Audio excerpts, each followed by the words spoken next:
Assalamualaikum warahmatullahi wabarakatuh. Salam sejahtera untuk kita semua, sahabat Aru. Kembali lagi di Teras Aru. Kali ini kita akan bincang-bincang dengan Bapak Samsul Qadar, SE, MSc. Saya sapa beliau. Assalamualaikum warahmatullahi wabarakatuh. Waalaikumsalam warahmatullahi wabarakatuh. Ya. Kebetulan beliau ini adalah saat ini menjabat sebagai Kepala Badan Perencanaan Pembangunan Daerah Kabupaten Kolaka. Ya. Gimana kabarnya nih, Pak? Alhamdulillah sehat-sehat dan saya kira ceria lah untuk membangun Kolaka ini harus dipenuhi dengan semangat. Ya, sudah berapa tahun di Alhamdulillah menjadi Kepala Bapeda ini sudah masuk tahun ke-7 tahun ini. Alhamdulillah. Iya. Sebelumnya di mana? Sebelumnya ini saya di Dinas Pendapatan Daerah. Jadi karir itu sudah melanglang buana. Jadi di Kolaka ini dimulai dari staf Bapenda, kemudian berpindah menjadi Kabak Keuangan, habis itu menjadi penjabat Dinas Pencatatan Sipil, setelah itu menjadi staf ahli, habis itu menjadi Kepala Dinas Perindak, habis itu Kepala Dinas Pendapatan, dan alhamdulillah di sini sudah 7 tahun menjadi Kepala Badan Perencanaan. Kalau dibandingkan dengan jabatan-jabatan sebelumnya ini, mana yang paling menantang ya? Sebenarnya tidak ada, semuanya jabatan menantang. Semua, alhamdulillah semua jabatan ini adalah jabatan-jabatan yang strategis dan sangat menentukan yang saya tempati. Dan memang tapi yang paling strategis tentu di Badan Perencanaan Pembangunan Daerah ini, karena ini sangat menentukan untuk membangun Kolaka ini, seperti itu. Menarik, Pak. Masyarakat ingin tahu ini kan, bagaimana sih sebenarnya program-program itu bisa berjalan karena Bapeda ini menjadi salah satu dapur yang kemudian akan dimasak istilahnya. Masyarakat belum tahu sebenarnya bagaimana mekanisme proses perencanaan pembangunan kita terima kasih. Saya kira ini pertanyaan yang perlu memang disampaikan kepada masyarakat luas, karena ini adalah sebuah titik awal untuk melaksanakan pembangunan tentunya.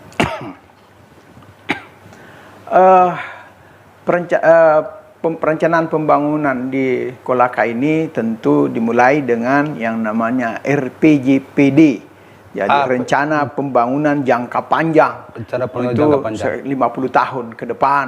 Itu yang disusun oleh dan melibatkan semua stakeholder yang ada di Kolaka ini. Termasuk perguruan tinggi, wartawan, masyarakat, untuk menerima masukan-masukan terkait mau kemana arah pembangunan Kabupaten Kolaka ini 50 tahun ke depan. Nah, setelah itu tentu dalam perjalanannya berdasarkan undang-undang, maka dipilihlah kepala daerah. Nah, dalam pemilihan kepala daerah ini tentu ada rencana-rencana strategis yang disebutkan pada saat beliau itu berkampanye. Beliau mengemukakan visi misi untuk perencanaan pembangunan. Nah, hasil kampanye itu semuanya dituangkan di dalam RPJMD, rencana pembangunan jangka panjang sepanjang masa periode jabatannya. Jadi 5 tahun RPJMD itu.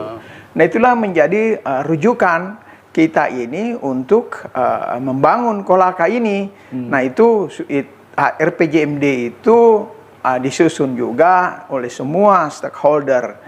Jadi tidak hanya bupatinya saja, karena di situ dimuat. Nah, itu disahkan menjadi peraturan daerah yang menjadi rujukan selama 5 tahun. Nah, itulah yang menjadi rujukan. Nah, di dalam RPJMD itu ada apa namanya, visi misi Bupati yang kita kenal sekarang ini, Kolaka yang semakin maju, berkeadilan dan sejahtera. Nah, setelah itu nanti ditarik lagi menjadi misi. Nah, jadi misi. Nah, ini yang Nah, yang menjadi rujukannya.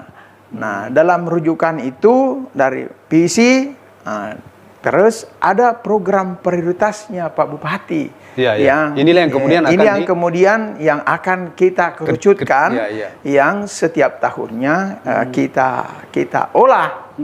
Jadi ada 9 prioritas yang menjadi prioritas pembangunan, dan alhamdulillah di antaranya 9 prioritas itu apa saja?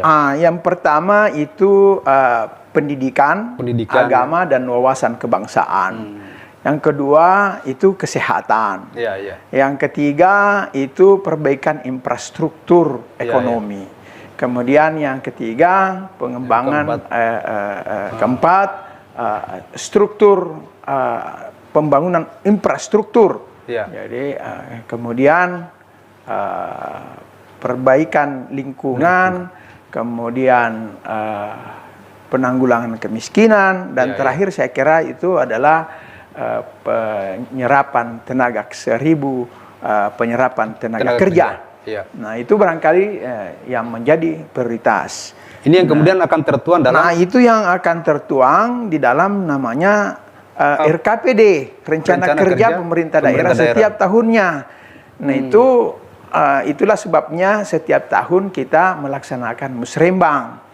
Musrembang itu musyawarah perencanaan pembangunan yang dimulai dari tingkat desa, kecamatan, kabupaten, provinsi, regional, sampai ke tingkat pusat. Itu dalam rangka menyatukan program dan kegiatan yang terintegrasi mulai dari pemerintah pusat, pemerintah provinsi, kabupaten kota, dan semua stakeholder yang terlibat di dalam perencanaan pembangunan ini. Tapi berdasarkan rujukannya RKPD, program visi misi tadi? Iya, harus berdasarkan RPJMD. Jadi tidak keluar dari RPJMD. Nah, tapi RPJMD tentu harus juga disinkronkan dengan RPJMD Bapak Gubernur. Jangan sampai nanti lain kita punya di Kolaka, lain di provinsi, lain di pusat. Tapi ini yang kita sinkronkan setiap tahunnya. Itu dituangkan dalam bentuk rencana kerja pemerintah daerah setiap tahunnya. Nah, di dalam rencana kerja setiap tahunnya ini memang karena Bupati yang punya visi misi, maka senantiasa kita merujuk ke visi misi Pak Bupati. Tetapi di dalamnya juga memang ada perencanaan selain itu, ada namanya perencanaan politis.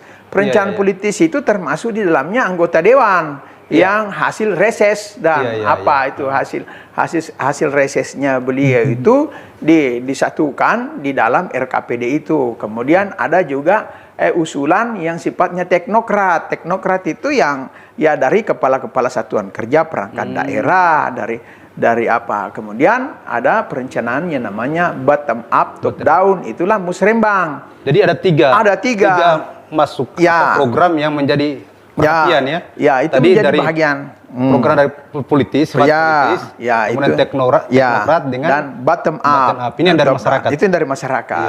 Nah, itu disatukan di dalam RKPD. Nah, ini disatukan RKPD, tentu ada program-program di dalamnya, itu ada program-program yang prioritas. Kan kita selalu menganggap ini untuk apa itu musrembang? Musrembang ternyata tidak ada juga yang termuat. Ini adalah sebuah mekanisme perencanaan yang diatur di dalam Undang-Undang Nomor 26 Tahun 2004. Harus ada skala prioritas. Karena untuk desa di Kulakang ini berapa jumlahnya? 100. Kalau di semua masukan lain lagi. Oh, begitu ya? Lain lagi. Tapi ini terangkum dalam RKPD itu. Kalau desa itu karena memang ada namanya mandatory spending. Mandatory spending itu adalah di dalam APBD nanti itu harus ada pembiayaan pendidikan 20%. 20%. Dari total APBD. Kemudian ada 10% untuk kesehatan. Kemudian ada dana desa 10%. Nah, itu mandatory spending semuanya. Kemudian ada namanya harus menyiapkan anggaran itu 20% untuk infrastruktur. Nah, yang lainnya itu adalah untuk kegiatan rutin, misalnya gaji pegawai, desa sendiri dia 10% tadi itu mandatory spending. Jadi kalau ini yang di mandatory spending ini sudah dibagi-bagi di dalam struktur APBD kita, maka tidak ada rasa-rasanya tidak lagi uang yang bisa dibagi kemana-kemana, karena sudah ada rujukannya. Mau kemana lagi? Ada pendidikan 20%, ada kesehatan 10%. Ada dana desa 10%, ada kegiatan yang sifatnya misalnya infrastruktur, kegiatan insidental. Insidental. Kemudian yang tidak bisa dihindari bahwa banyak ketentuan-ketentuan yang dibuat oleh pemerintah pusat dalam bentuk PMK itu yang harus menjadi rujukan, harus masuk dalam APBD. Nah, PMK ini apa PMK? Peraturan Menteri Keuangan. Menteri Keuangan. Berarti kesimpulannya bahwa sebenarnya tidak ada permasalahan atau kebutuhan masyarakat yang harusnya tidak terakomodir dalam kegiatan pemerintah, maksudnya gitu ya?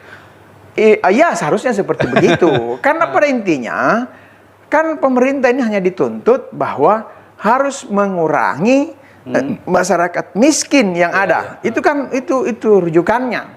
Nah, tetapi kita ini karena kita ini adalah daerah berkembang yang memang masih membutuhkan luar biasa ini yang namanya prasarana. Kalau itu yang mau diikuti, maka tidak ada program lain yang bisa terwujud di Kolaka ini. Karena infrastruktur jalan, irigasi, jembatan, kemudian drainase, ini semuanya membutuhkan biaya yang tidak sedikit. Nah, kalau ini yang mau diikuti secara keseluruhan, maka berapa anggaran yang akan dibutuhkan? Berapa anggaran yang akan dibutuhkan tidak dibagi sesuai proporsi-proporsi yang ada, belum lagi yang lain-lain, maka kita tidak rasa-rasanya tidak bisa kita membangun ini. Makanya ada skala prioritas tadi. Nah, itu makanya ada skala prioritas dan ada skala prioritas dan mendesak. Itu yang harus kita mendahulukan. Itulah sebabnya kadang-kadang ketika kita musrembang, usulan-usulan ini kan ada juga namanya usulan secara pribadi. Artinya ada juga orang mengusulkan, kenapa ini drainase tidak dilaksanakan? Kenapa ini jalan usaha tani tidak dilaksanakan? Kalau itu yang mau diikuti secara keseluruhan, maka rasa-rasanya memang APBD tidak cukup. Tidak cukup. Tapi alhamdulillah dalam perjalanannya ini masih bisa juga kita bagi secara proporsional, bahwa memang belum bisa secara merata, belum bisa. Tapi alhamdulillah di 5 tahun terakhir ini dan 2 periode kepemimpinan Bapak Bupati Kolaka ini dan Wakil Bupati, saya kira semua berjalan normal. Dan target-target kita untuk 9 prioritas itu alhamdulillah itu bisa terpenuhi.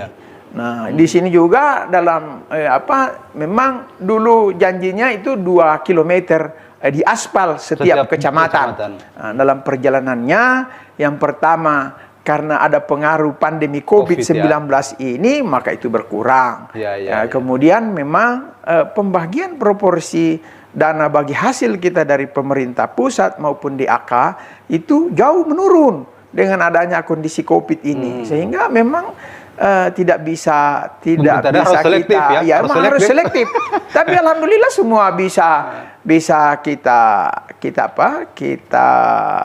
layani, walaupun itu memang dengan mungkin di antara masyarakat ini masih ada hati yang menggerutu, kenapa saya tidak dilayani, kenapa bukan saya yang menjadi prioritas. Yang menarik tadi ya, masyarakat ingin tahu ya, setelah dari tahapan musrembang tadi ya, dari desa kemudian kecamatan ya, ini kemudian dibawa kemana rancangan program-program itu? Program-program ini kita rangkum di Bapeda ini. Jadi dirangkum semua 3 tadi itu. Dari kecamatan itu? Iya, dari kecamatan. Itulah yang keluar nanti RKPD. rencana kerja pemerintah daerah. Di Jadi di Bapeda ini kemudian diundang stakeholder. diramu secara ini. Jadi tadi masuk 3 itu ada namanya perencanaan politik. Ya, ini ya. termasuk hasil resesnya anggota DPR, rencana-rencana strategisnya Bapak Bupati. Kan itu yang pemegang mandat politik kan. Nah, kemudian yang teknokrat ini kami menerima usulan dari Satuan Kerja Perangkat Daerah bahwa ini Pak, ini yang bisa kita kerjakan, ini nah kemudian kita juga masukkan di dalamnya itu tadi perencanaan bottom up, top down, itu hasil musrembang. Nah, rata-rata hasil musrembang itu nilainya 5 sampai 6 triliun yang diusulkan itu oleh totalitas semua kecamatan. Itulah termasuk desa di situ 100 desa, 35 kelurahan ditambah 12 kecamatan. Itu kalau setiap tahun ini bisa kita rangkum itu sekitar 6 sampai 7 triliun jumlahnya, nilai rupiahnya. Yang direalisasikan? Nah, ini yang direalisasikan, yang terjawab tentu jauh dari harapan.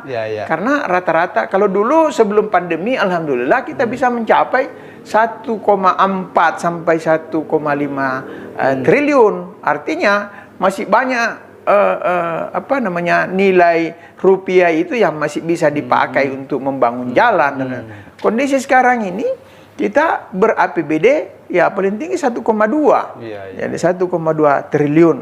Nah, itu apalagi dengan kondisi negara sekarang ini kita berharap bahwa nah, padahal di rencana-rencana awal kami di RPJMD itu ya setiap tahunnya kita berharap ada kenaikan 15% dari tahun yang lalu. Jadi rencananya tahun lalu itu kita dari 1,3, kemudian 1,4, 1,5, itu di RPJMD. Di RPJMD kita susun karena kan kita menyusun berdasarkan pengalaman 3 tahun yang lalu, kemudian kita menggunakan rumus secara linear bahwa ada kenaikan setiap tahunnya, rencananya ini itu 15%. Nah, dalam perjalanannya tidak bisa kita capai itu. Nah, kita berharap kemarin itu waktu menyusun RPJMD bahwa di akhir masa jabatan bupati dan wakil bupati itu APBD kita itu kita ber-APBD di 2,1 triliun. Nah, ternyata dalam perjalanannya tidak bisa kita capai itu. Kita hanya mencapai 1,2 sekarang 1,2 ini. 1,2. Ya, kembali tadi setelah dari dirangkum di Bapeda, kemudian setelah itu kemana lagi nih? Kita merangkum di Bapeda, kemudian ada namanya Forum SKPD. Forum SKPD itu kita mengundang semua satuan kerja perangkat daerah untuk kita berdiskusi. Ini setelah kita menghitung bahwa ini ada rancangan rencana kerja, ini jumlahnya sekitar 5 sampai 6 triliun. Nah, kalau ini yang mau dibiarkan, maka semua SKPD, wah ini semua bersemangat loh. Kalau begitu hebat ini. Tetapi dalam perjalanannya tentu kita juga mengacu kepada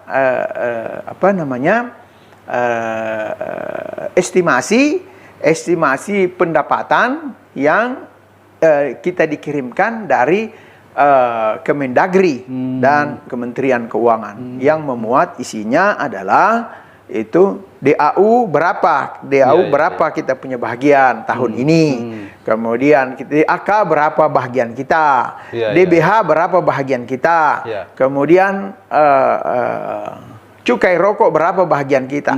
Nah, itulah yang ditotal setiap tahun sumber pendapatan, baik pendapatan asli daerah ditambah dengan pendapatan asli daerah. Nah, ini kemudian ada juga bagi hasil dari provinsi, yaitu BBNKB, PBBKB, nah, itu ada bagi hasil di dalamnya. Itu yang kami rangkum, maka setelah itu kita lihat, maka kita mengatakan ini estimasi. Jadi belum ada uangnya ini, belum ada. Estimasi pendapatan setiap tahun. Misalnya tahun ini itu hanya 1,2 jumlahnya. Inilah yang kemudian inilah yang kemudian kami mencoba untuk berdiskusi dengan Kepala SKPD, kira-kira apa saja programnya Bapak yang termuat di dalam RKPD ini yang bisa masuk di dalam Satuan Kerja Perangkat Daerah. Nah, itu yang dirinci kegiatannya berdasarkan peraturan perundang-undangan. Nah, nah itu biasanya ditambah dengan gaji, ya. Misalnya ada SKPD yang dapat 6 miliar, termasuk gaji di dalamnya. Karena komponen gaji itu tidak boleh, itu dulu. Itu dulu yang di luar ini dulu. Jadi termasuk biaya rutinnya. Nah, itu mungkin dipisahkan ya sekitar 4 miliar. Jadi 2 miliar inilah yang menjadi program dan kegiatan. Itulah sebabnya kadang-kadang orang bilang, untuk apa kita musrembang? Tiap tahun kita musrembang, tidak ada yang kami tidak ada. Padahal memang niat hati sebenarnya kalau boleh, ini setiap tahunnya dirangkum semua dan masuk semua, selesai. Tapi karena memang kondisi dan setiap aturan yang datang dari pemerintah pusat itu selalunya bilang di bawahnya disesuaikan dengan kemampuan keuangan daerah. Nah, itu makanya kami selalu mengestimasi bahwa kemampuan keuangan daerah itu tidak melebihi dari rencana yang ada. Lebih bagus kita ini berada di bawah, sehingga kita berharap bahwa tidak terjadi defisit.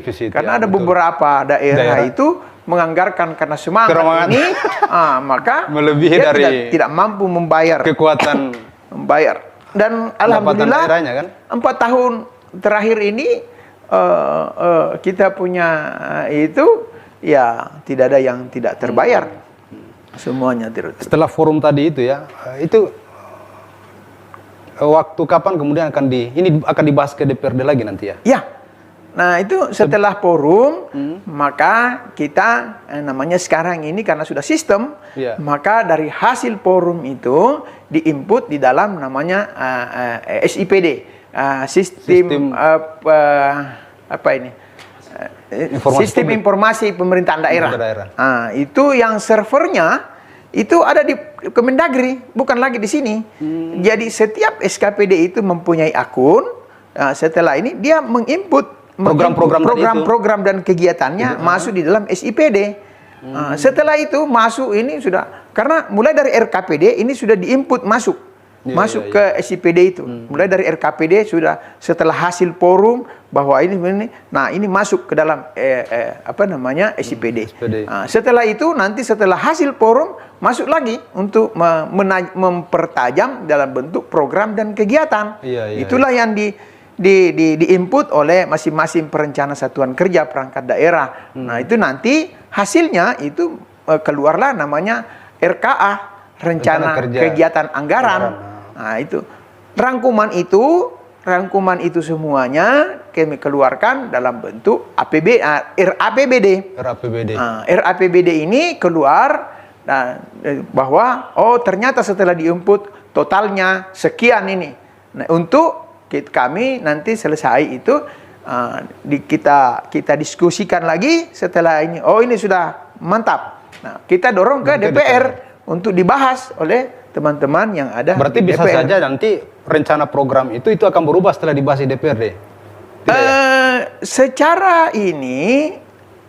Secara program, karena ini sudah masuk di dalam SIPD, programnya kalau dari sistem mungkin sudah tidak bisa bergerak, tapi nilainya itulah yang dibahas oleh teman-teman DPR. Tapi untuk kegiatan tidak lagi berubah. Tidak lagi, karena dia sudah ada juga pada saat forum RKPD, ada juga anggota dewan di dalamnya. Ada anggota dewan, ada SKPD. Jadi di situ sudah kita, ini program ini yang lebih program ini yang lebih prioritas. Nah, jadi sudah masuk di situ. Nah, nanti pembahasan di sana itu sisa nilai anggarannya. Mungkin di sana karena itulah fungsi pengawasan, kan? Fungsi pengawasan, fungsi pembinaan ada di sana, maka itu yang disepakati. Ini kok jembatan sekian, ini bentangannya berapa, ini harusnya sekian. Itu persoalan teknis itu yang dibahas di antara TAPD dan banggarnya Ya. di DPR. Baik, ke depan ini untuk di pembangunan kita ke depan yang prioritas yang paling utama sebenarnya di aspek mana ya?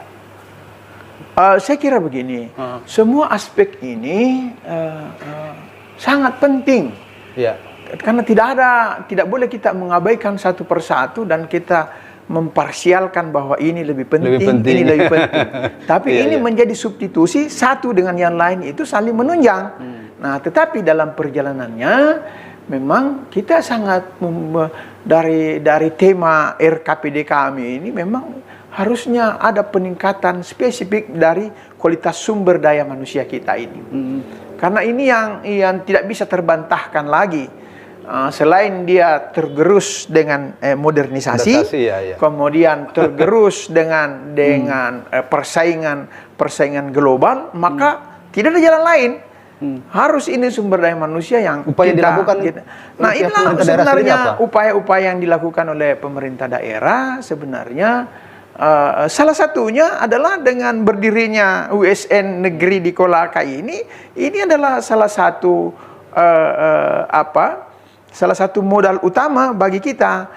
Nah, cuman bahwa kalau universitas itu hanya berpikirnya sains, jadi pengembangan ilmu, jadi pengembangan ilmu bahwa nanti akan menjadi sebuah ilmu yang lebih maju dan lebih maju. Nah, kondisi sekarang ini karena kita ini sudah didesak oleh industri.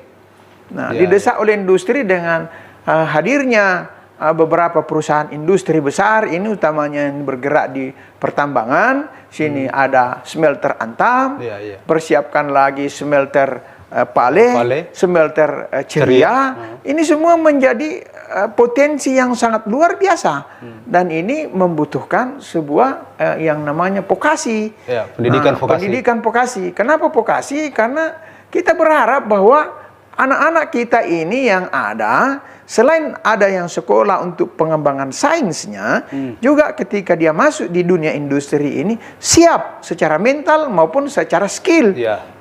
Tidak yang sekarang ini kita hanya kasihan anak-anak kita ini yang hanya bekerjanya menaikkan bendera dan menurunkan bendera atau memegang skop. Kita tidak ingin sampai ke situ. Kita ingin bahwa anak-anak kita yang ada ini ada yang keluaran punya skill, skill dengan kemampuan yang minimal setara dengan yang ada dari luar. Nah, olehnya itu nanti kita berharap bahwa kita juga tidak anti bahwa tidak boleh ada orang datang di Kolakai ini, tidak. Tapi minimal kita ini ada 50% anak Kolakai ini yang memang mampu bersaing. Ketika itu dikatakan dia membutuhkan basic ilmu metalurgi misalnya, maka kita siapkan untuk itu, untuk metalurgi.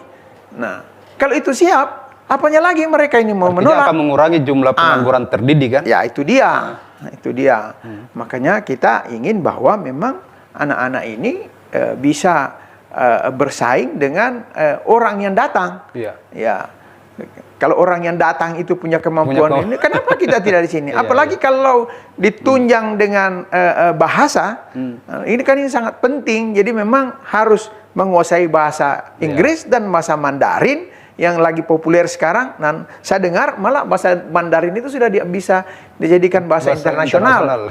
Nah, makanya dua ini selain ilmu vokasi, dia juga menguasai itu. Insya Allah anak-anak kita ini tidak akan menjadi penonton di negeri sendiri.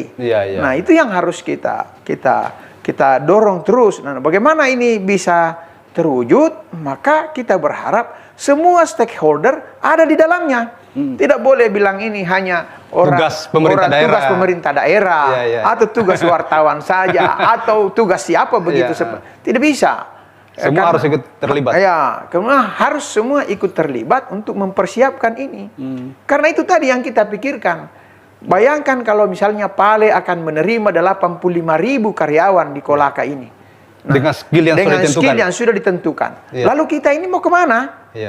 Nah, makanya kita juga harus siap. Semuanya juga harus siap. Kontraktornya juga harus siap. Jangan menjadi menjadi pengusaha yang hanya berharap kasih sayang dan apa, tidak boleh begitu. Tapi harus mampu, mampu bersaing di dalamnya. Bagaimana kemampunya? Ya ini harus banyak melihat dunia luar, banyak melihat bahwa kalau orang mau masuk di situ menjadi pengusaha di situ harus mempersiapkan ini agar memang bersaing. Tidak boleh lagi bahwa mengharapkan ada semacam catatan khusus begitu. Tidak boleh lagi, belum waktu sudah. Tidak ada lagi yang menyatakan bahwa tidak ada perhatian pengusaha-pengusaha lokal itu kan? Tidak bisa lagi. Tapi memang harus tumbuh dari pengusahanya sendiri. Inilah mungkin saya yang berpendapat keliru keliru. Tapi saya melihatnya seperti begitu. Nah, makanya kita ini harus punya daya saing. Apalagi ke depan ini 10-20 tahun ke depan sudah sangat berubah ini Kolaka ini, Pak. Ya, pasti. Sudah sangat berubah. Apalagi kalau datang 85.000 dari Pale, ditambah dengan 5.000 dari Ceria, ditambah dengan Antam. Saya perkirakan kurang-kurang lebih 12.000 orang yang akan datang di sini. Bagaimana ini ramenya? Dan itu kesyukuran juga karena akan mempunyai dampak multi efek kan? Pasti. Namanya tentang peningkatan masyarakat. Ya, pasti dia balance. Di satu sisi dia memberikan manfaat, dia satu sisi dia memberikan mudarat. Kan begitu, pasti begitu. Nah, ini untuk tadi aspek sumber daya manusia, untuk infrastruktur sendiri seperti apa? Infrastruktur, saya kira memang infrastruktur ini tidak ada jalan lain. Siapapun pemimpinnya ini harus memperbaiki infrastruktur di Kolaka ini. Karena itu adalah modal dasar kita. Tapi bagaimana caranya? Ya ini nanti tergantung dari siapa yang mau mengelola Kolaka ini. Olehnya itu saat ini yang pertama kita siapkan ini rumah sakit sudah apa. Sisa bagaimana nanti memelihara, bagaimana nanti memanage ini agar ini bisa dimanfaatkan 50 sampai 100 tahun ke depan. Kemudian jalan. Struktur jalan ini memang kita tidak ada lagi jalan yang misalnya kita buka hanya 6 meter, 4 meter. Coba bayangkan, kalau 12.000 orang, Pak, di mana dia mau jalan? Di mana dia mau jalan ini? Nah, makanya desa sekarang di tahun ini berapa prioritas persentase panjang infrastruktur jalan yang di kalau itu saya kurang berapa. Yang jelas bahwa kita senantiasa membuka akses jalan. Utamanya ini jalan bypass, jalan Undulaku ke Pomala ini, jalan ke utara ini harus tidak ada jalan lain, harus dibuka akses lebih banyak untuk menyambut yang 12.000 tadi itu. Nah, salah satunya kita buka ini ring road tengah ini. Kita buka ini. Itu sudah yang bypass ke Sabilambo. Bypass Unasi Sabilambo sana sudah terbuka. Nah, itu walaupun memang belum sempurna, belum selesai, tapi kita berharap bahwa itu segera diselesaikan. Nah, 2 jalur itu karena itu membuka akses.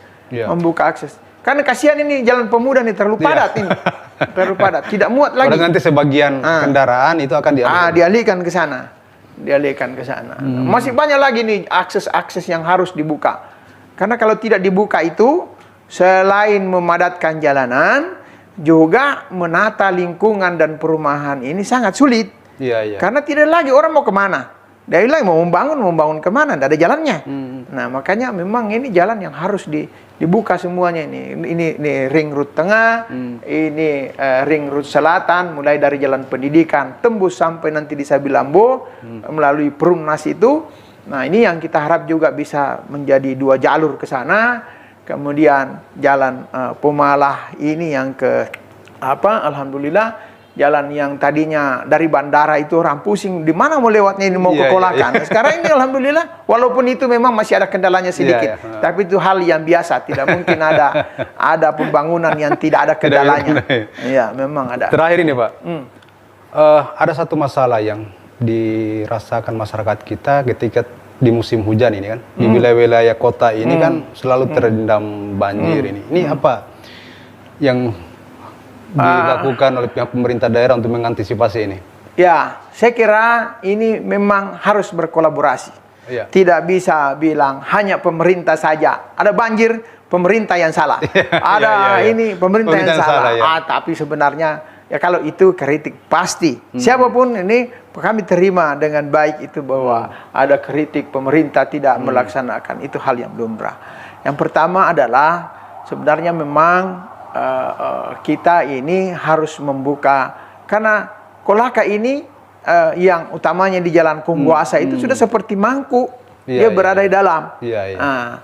Ini sisa yang menurut saya ya, saya mudah-mudahan saya keliru. Itu sisa sistem pompanisasi yang bisa menyelesaikan persoalan itu. Nah, karena di hulu kita ini sudah tidak ada lagi, hampir tidak ada lagi hutan di atas. Nah, karena ini terakhir 10 tahun terakhir ini baru ada banjir begitu kan? Betul. Nah, ketika hujan 1 jam, maka itu kiriman ya lebih cepat dari yang kita perkirakan akan naik di situ. Nah, kemudian dia sudah seperti mangkuk. Di muara sana itu kita selalu menimbun pantai ini. Dan kecenderungannya lebih tinggi yang kita timbun daripada awalnya ini. Karena kalau tidak dia menjadi rob juga masuk ini air laut ke sini. Nah, itulah kemarin teman-teman lain berpemikiran bagaimana kalau kita buat kanal. Saya bilang saya setuju buat kanal. Persoalannya kita ini ada 2 musim di Kolaka ini, itu musim barat dan musim timur. Nah, ketika musim barat itu volume air laut itu naik. Nah, takutnya dan musim barat itu terjadinya di yang namanya berber, Oktober, November, Desember sampai Januari, Februari. Nah, itu air naik. Saat itu ini musim hujan. Datang juga musim barat. Nah, kalau ini musim hujan ketemu dengan musim barat, dengan kita membuat kanal, maka air bah yang dari atas bertemu dengan air asin ini, saya kira volume airnya lebih banyak lagi. Nah, caranya saya pikir ya setuju buat kanal, tapi harus memang di situ disiapkan pompa untuk menyedot keluar ini ketika terjadi volume air yang lebih, bukan banjir ya. Kalau banjir beda dong. Nah, ini volume air yang berlebih sehingga memang harus disedot keluar. Nah, ada juga yang bilang bahwa ini harus dipakai sistem klep. Jadi begitu dia di sana air rob ini tertutup, jadi ada penutupnya. Saya kira boleh semua dicoba. Tapi ya kalau saya ya memang harus sistem pompanisasi karena ini volume air sudah lebih tinggi dengan kondisi yang ada rumah di sini, utamanya yang ada di Kongguasa, di sekitar SD 9 itu, SMP 2 itu memang sudah kerendahan. Jadi buktinya kenapa dibilang rendah itu di rumahnya Pak Jamaludin itu masih ada tambak di dalam kan? Masih ada tambak. Itu berarti air dari laut itu masih mengalir masuk. Nah, itu berarti menunjukkan bahwa memang daerah itu masih rendah. Nah, itu yang apa? Nah, tapi kondisi sekarang ini pemerintah daerah mengupayakan yang pertama itu memperbaiki drainase dengan senantiasa kita membersihkan. Nah, sekali lagi juga ini dimohon kesadaran masyarakat untuk senantiasa kita saling menjaga. Apa menjaganya? Ya jangan buang sampah sembarangan. Kalau drainasenya itu tersumbat yang kebetulan lewat di muka rumahnya, ya mari sama-sama kita bersihkan. Karena tidak bisa ini bahwa semua harus diselesaikan oleh pemerintah. Tidak seperti apa yang kita bayangkan bahwa pemerintah semuanya yang harus tidak kuat kami nih pemerintah untuk apa. Tapi ya kita berharap semua yang merasa orang yang memiliki Kolaka ini, mari sama-sama kita memikirkan Kolaka ini untuk bisa lebih maju, untuk menatap masa depan yang lebih baik. Karena tanpa itu yakin dan percaya bahwa Kolaka ini tidak bisa maju. Karena Kolaka ini maju hanya ditentukan dengan orang-orang Kolaka sendiri. Tidak mungkin orang dari luar ini yang mau memikirkan Kolaka. Tapi mari kita semuanya, dan tidak juga boleh mengklaim bahwa hanya saya yang boleh, hanya si Anu yang boleh. Tidak. Semuanya kita semua punya peran. Nah, apa perannya? Ya, sesuai dengan profesinya masing-masing. Kan begitu. Ya. Oke, baik. Terima kasih bincang-bincang kita. Terima kasih banyak. Ya. Sahabat Aru, demikian bincang-bincang kita. Mudah-mudahan ini menjadi sebuah pemahaman yang baru bahwa perencanaan pembangunan itu atau keberhasilan pembangunan itu sebenarnya bukan menjadi tanggung jawab pemerintah semata, tapi juga menjadi tanggung jawab semua komponen yang ada di masyarakat. Ya. Demikian ya. Terima kasih. Assalamualaikum warahmatullahi wabarakatuh. Waalaikumsalam warahmatullahi wabarakatuh.